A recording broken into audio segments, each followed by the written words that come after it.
driving with this stupid little light on to make a video. I'm driving with this stupid little light on because look, if I turn it off, look how dark it is. Look at that. Look at that. That's not a video. You can't do that. You can't put that out there. So look, watch. There we go.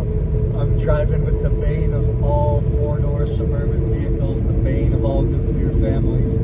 That little light thing that's not supposed to be on. Now, here's the deal. It's 12:30 a.m. I need to get gas. I have to be up at like, I don't know, 7 a.m. tomorrow. I have not even prepared the coffee in my kitchen. All is in shambles, but all is well, because here's the secret of life, is that you need to be driving at 12:30 a.m.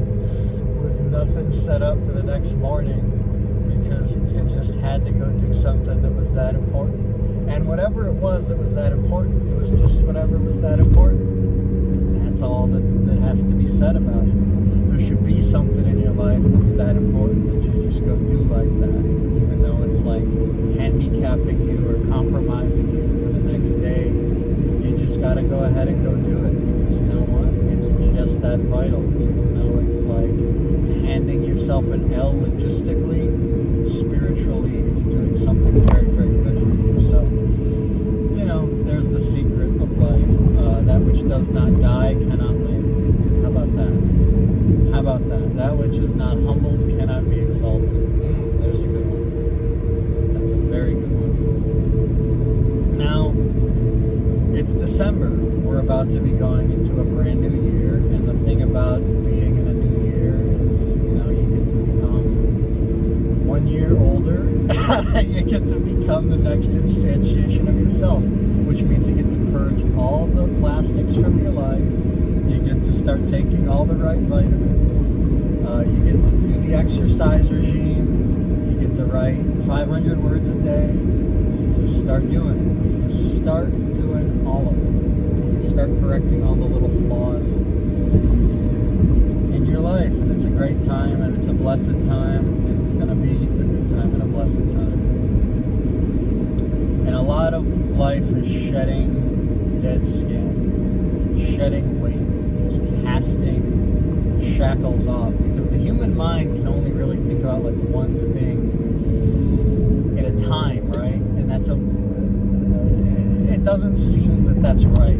It feels like you should be able to think of many things at once, because that's the way that the world operates. It rewards multitasking, where like you're at work, but you're also listening to a podcast, but you're also doing a third thing, online shopping, like doing 3-4 things at once. But that really just frazzles the mind. So focus on one thing and do it well, and go with simplicity.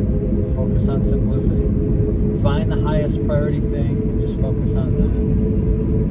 And do the little logistical things that come up, the little nonsense things, you know. You gotta get gas. You gotta eat. You know, you gotta see when your taxes are due. These are all the little things, you know. These are all the little thorns that pop up. Not that eating is a thorn. I mean, that should be a little bit enjoyable if you're cooking right. But, you know, doing one thing well is what it's really about. And there's opportunities coming up in this new year where if one thing is done well, a lot of things are going to start looking good. You know, if you just put like 10% into 10 things, I don't know. But if you put like 15% into one thing, I mean, I don't know where I'm really going, but like, you know, if you put 40% into one thing, all of a sudden, transformation, all of a sudden it goes. All of a sudden it begins to skippity-doo-dah-day. You know what I me't You know what I mean? When something in your life just starts going skippity-doo-dah, that's what it's about. Just getting something in your life that's going like that, and it's coming. And you can be assured that it's coming. So, it's all good. And yeah, that's just about it for tonight. I mean, I am exhausted. It's 12:30 a.m. I have to be up at 7 a.m. I'm not even home. It's these Los Angeles freeways. I mean, they just go, go, spread it out because they did one thing well. They wanted to connect the world via veins of pavement. And hey, you know what? I'm looking at some arteries at the moment. I'm looking at some pathways. So think of it like building a highway. You gotta flatten the ground, and then you lay down the pavement, and then you just go. You just go. As long as you got the wheels. And if you're walking, don't think too hard about that. Just walk there. Walk through the drive-thru if that's what it takes. That's the key to success. Walk barefoot through the drive-thru. Put on sandals and walk through the drive-thru. That's how you know who's going to be a winner. I think you're going to be a winner if you're not letting your lack of car stop you. If you're just straight up putting on socks and sandals and walking through that drive-thru and saying, "Sir, I'd like a freaking munchie meal." You know? That's going to get you far in life. That's going to get you a lot farther. No, but seriously, that's going to get you a lot farther than saying, "Well, I don't have a car. I have no business being at the drive-thru. Oh, unless I have a car, I can't get to the drive-thru. Oh, I should just go home." No. Put your socks on. Put the loafers on.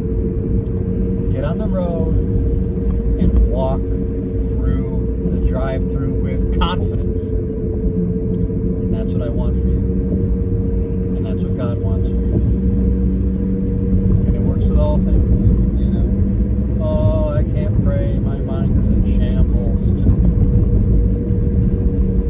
Your mind is always going to be in shambles until you subjugate it to something higher. And this video is a little rambly in the beginning, so if you made it this far, congratulations. Now finally, this is some real stuff. Would you not say that this is now broken through to becoming some real stuff? I think it has. It's true. Oh, my mind is too chaotic to pray or to focus in. Sure. If that's the story you tell yourself, then your mind is the master, and the mind is not a good master. The mind is a good servant. And the way to make the mind serve is to find something higher than the mind. And to an extent, you are your mind. But there's something in you that transcends that. But how are you going to access it?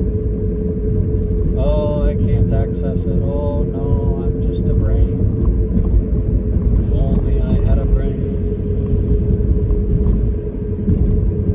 Walk through that drive-thru. Just do it. Just try it and be bad at it. And just be comfortable being bad at it. Keep trying. Because experience goes farther than advice. Experience goes farther than advice.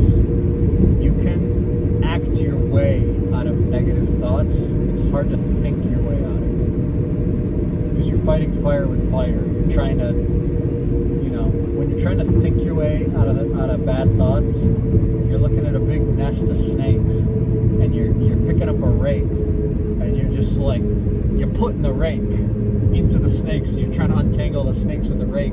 Those snakes are going to fight you. Those snakes are going to bite you. Those snakes are going to come get you. And they're not going to let you go when they bite you. They're going to sink the fangs deep in. Okay? The only way to untangle the nest of snakes is to not engage. But you can't just ignore it, because then it just accumulates. It's like there's a bunch of snakes over there. I can't just ignore that. I can't just ignore that. It's a bunch of snakes over there. You got to subjugate it to something higher. You got to put the snakes up on the cross and nail them there and say that's where they belong, not in the nest. I've nailed them to the cross. And so, breathe in deep, center yourself, eat good foods, pray. And that's the baseline. And without the baseline, you can't do anything. You're just going to be like a hungry ghost, like the hungry ghost in Buddhism. You're just going to be like narrow neck, narrow nose, going around looking for a scoop of ice cream to keep you out of trouble. You know what I mean? You ever just been looking for a scoop of ice cream to keep you out of trouble?